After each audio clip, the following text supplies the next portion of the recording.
All right, what are your rights as a renter if your house was damaged in the storm? Lucinda Lilly, former president of the Southern California Rental Housing Association, joining us now. Lucinda, good morning. Good morning. Thanks for being here. Feels like now everybody's trying to play catch up and learn a lot of these things that are all in the fine print of these papers we sign without thinking about it. What should renters do if they're impacted by this, if they now have no place to go? The first thing they need to do is to communicate with their rental housing provider. Call their property manager, call the owner of the property, make sure that there's a lot of communication going on so that the owner knows what's happening and can provide assistance. We just saw the story just a few minutes ago. I think you were watching, right, of Selena, and it's been, I was mentioning, 5 days, and there are a lot of families just looking at their homes and where they live and saying, okay, like, when is this going to get fixed? So is there a reasonable time frame to allow for these types of repairs and recovery? Legally, 30 days. Here's the challenge. Yeah. Think about the number of properties that have been damaged. Think about how impacted the remediation companies are in the county of San Diego. You can't always get somebody there within 24 hours. These are big jobs, and there are a number of steps that go into this. There is the water dry out. There is the remediation, there is the treatment to prevent microbial growth, then there is the estimation to do the reconstruction. All of that has to happen, and there are limited contractors available to do that. So reasonable, 30 days. Practical could be longer than that. Let's add to that that rental housing providers often don't know where to go first.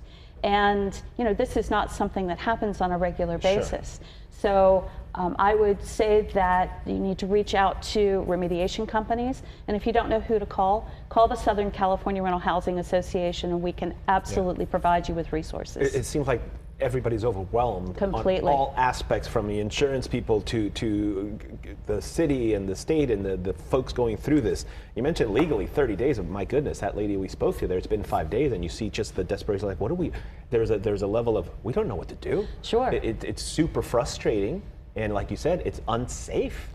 It is unsafe. And as rental housing providers, we have the responsibility to provide habitable dwelling to our renters. And in situations like this, that's clearly not a habitable dwelling. Yeah. So what happens? Renters need to find alternative housing. How do they do that?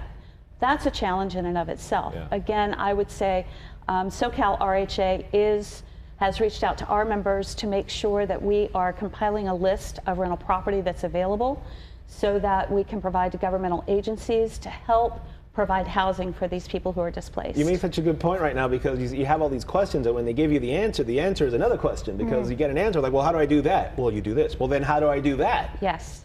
The learning curve is just... The learning curve is off the charts for both renters and for the landlords. Yep. Again, this is not a situation that landlords or rental housing providers are used to dealing with. Let's talk a little bit about those renters' insurance. If you don't have it, what are you supposed to do? It's a good question.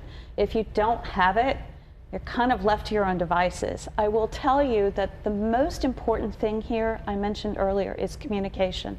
Communicate with the owner of the property or the property management company.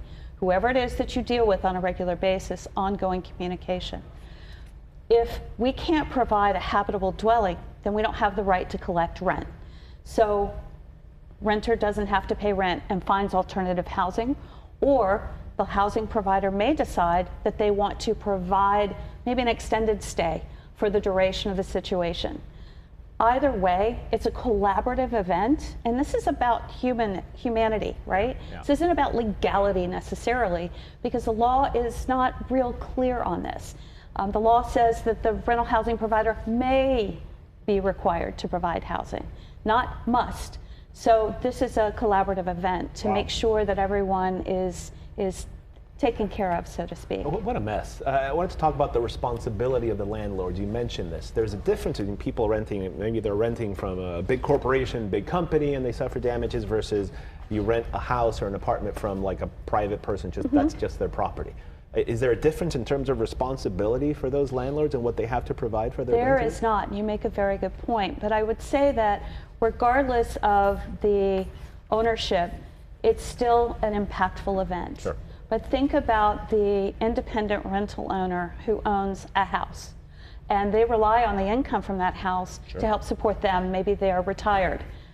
This is a devastating event. How do they come up with the finances, you know? And San Diego County is full of rental housing providers, rental owners just like that.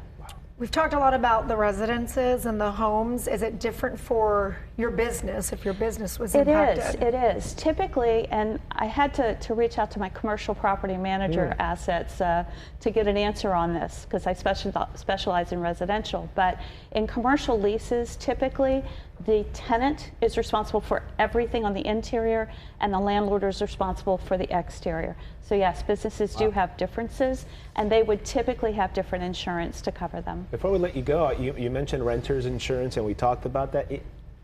Is there a legal?